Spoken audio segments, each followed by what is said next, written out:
Sebagian ahli sejarah berpendapat bahwa seharusnya tanggal kelahiran Syarikat Dagang Islamlah yang layak dijadikan hari kebangkitan nasional, bukan kelahiran Budi Utomo. Karena jika dilihat dari visi di awal berdirinya, Budi Utomo lebih berorientasi pada kaum priai dan keanggotaannya juga terbatas pada suku Jawa dan Madura. Bahkan organisasi ini juga tidak dinilai membahayakan oleh pemerintah Hindia Belanda. Berbeda dengan Syarikat Dagang Islam yang keanggotaannya lintas etnis dan misi perjuangannya memang mengangkat harkat orang pribumi tanpa membedakan suku dan etnis. Sehingga menimbulkan kewaspadaan dari pemerintah Hindia Belanda. Bahkan para tokoh-tokoh besar pergerakan berkumpul di organisasi ini. Umat Islam juga tidak boleh melupakan sosok Muhammad Natsir. Setelah lulus dari AMS, sekolah di Bandung, Natsir lebih memilih mengorbankan beasiswa studinya ke Belanda dan lebih memilih membangun pendidikan Islam. Natsir belajar Islam kepada Syekh Ahmad Surkati, seorang ulama asal Sudan yang juga pendiri Al-Irsyad. Natsir juga pernah menjadi Perdana Menteri Republik Indonesia, tapi kemudian perselisihan dengan Soekarno membuat jabatan tersebut hanya bertahan selama 8 bulan. Salah satu prestasi Natsir adalah mosi integral yang mengembalikan Indonesia menjadi negara kesatuan. Di masa Orde Baru, keadaan tidak lebih baik bagi Natsir. Daya kritisnya menjadikan ia dicekal oleh rezim masa itu. Tapi semangat juang dan dakwahnya tak pernah redup. Terpinggirkan dari politik praktis tidak membuat daya juangnya luntur. Bersama sahabat seperjuangannya di Masyumi dulu, Natsir mendirikan Dewan Dakwah Islamiyah Indonesia yang berjuang dengan cara mempersiapkan kader dakwah yang tangguh di seluruh pelosok Indonesia. Baginya tak ada yang berbeda. Berjuang untuk Islam bisa di mana saja. Ketika mendirikan organisasi tersebut, Natsir berkata, "Kalau dulu kita berdakwah lewat politik, maka sekarang ini kita berpolitik lewat dakwah." Sejarah perjuangan kemerdekaan negeri ini adalah sejarah para ulama dan santri. Mereka sadar betul mengusir penjajah dari negeri kaum muslimin merupakan nilai tinggi dalam ajaran Islam.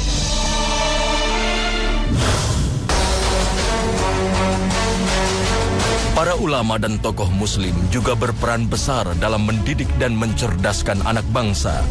Peran ini dilakukan dengan mendirikan organisasi yang bergerak dalam bidang pendidikan dan sosial, sehingga umat menjadi merdeka dari kebodohan dan belenggu penjajahan. Berikut ini beberapa organisasi pendidikan dan sosial yang didirikan oleh tokoh-tokoh Islam sejak era kolonial. Mungkin banyak yang tidak mengenal organisasi ini, namanya pun tidak setenar NU atau Muhammadiyah. Tapi Jamiatul Khair adalah organisasi sosial pendidikan tertua di Indonesia yang berperan dalam melakukan perubahan sistem atau lembaga pendidikan terutama di Jakarta. Organisasi ini didirikan tahun 1901 dengan peran besar para ulama asal Arab Hadramaut.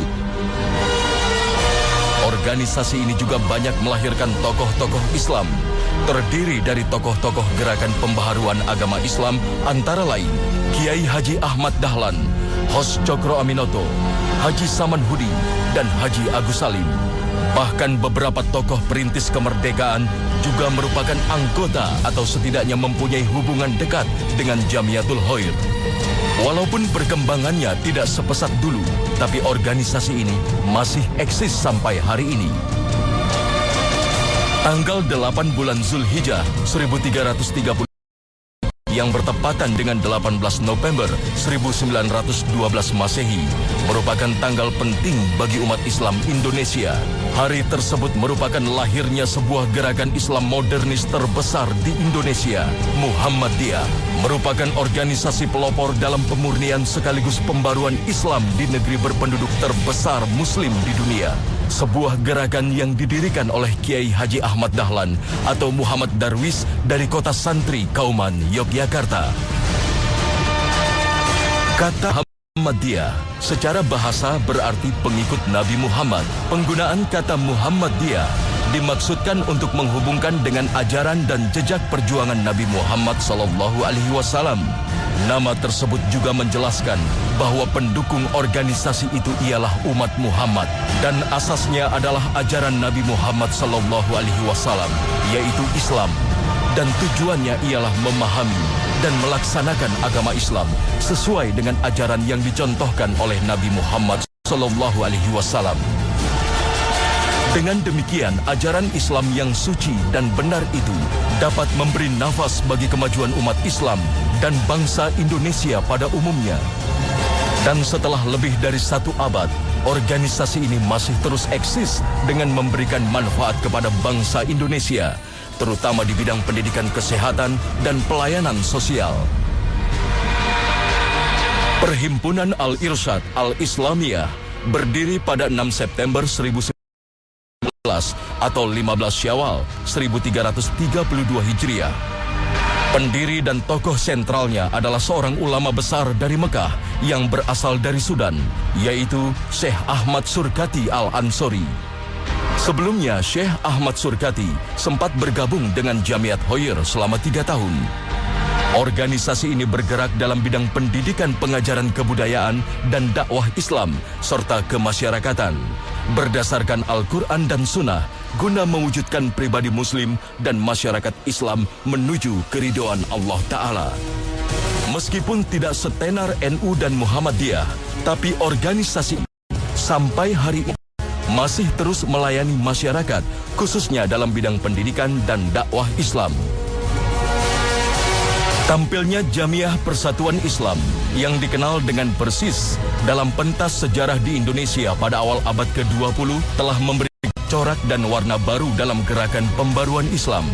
Persis didirikan di kota Bandung oleh Haji Zamzam dan Haji Muhammad Yunus pada tanggal 12 September 1923 Masehi, bertepatan dengan tanggal 1 Safar 1342 Hijriah. Nama Persis ini diberikan untuk mengarahkan ruhul ijtihad dan jihad, berusaha dengan sekuat tenaga untuk mencapai harapan dan cita-cita yang sesuai dengan kehendak dan cita-cita organisasi, yaitu persatuan pemikiran Islam, persatuan rasa Islam, persatuan suara Islam, dan persatuan usaha. Salah satu organisasi yang berjasa dalam perlawanan terhadap kolonial Belanda adalah Nahdlatul Ulama. Salah satu bagian penting dalam sejarah NU dan juga sejarah bangsa Indonesia adalah resolusi jihad yang dikeluarkan oleh Kiai Haji Hashim Asy'ari, pendiri Nahdlatul Ulama. Resolusi jihad ini dikeluarkan untuk memotivasi bangsa Indonesia mengusir penjajah Belanda yang datang untuk kedua kalinya dengan menunggangi tentara sekutu. Semangat perjuangan dan perlawanan ditunjukkan seluruh rakyat menyambut seruan dari resolusi tersebut. Meskipun tidak ada data yang pasti tentang jumlah anggotanya, tapi NU merupakan salah satu organisasi terbesar di Indonesia. NU sendiri bertujuan untuk menegakkan ajaran Islam menurut paham Ahlus Sunnah wal Jamaah di tengah-tengah kehidupan masyarakat dalam wadah Negara Kesatuan Republik Indonesia. Dalam bidang akidah, NU mengambil mazhab Imam Abu Hasan Al-Asy'ari dan Imam Abu Mansur Al-Maturidi atau yang dikenal juga dengan Asy'ariyah. Sedangkan dalam bidang fikih mengikuti mazhab yang 4, Hanafi, Maliki, Syafi'i, dan Hambali. Meskipun dalam realitasnya mayoritas umat Islam Indonesia bermazhab Syafi'i. Sementara dalam bidang tasawuf mengembangkan metode Al-Ghazali dan Junaid Al-Baghdadi yang mengintegrasikan antara tasawuf dengan syariat. Nahdlatul Ulama yang berarti kebangkitan ulama ini secara resmi berdiri pada 16 Rajab 1344 Hijriah yang bertepatan dengan 31 Januari 1926 oleh Kiai Haji Hashim Asy'ari yang merupakan sahabat satu seperguruan dengan Kiai Haji Ahmad Dahlan, pendiri Muhammadiyah.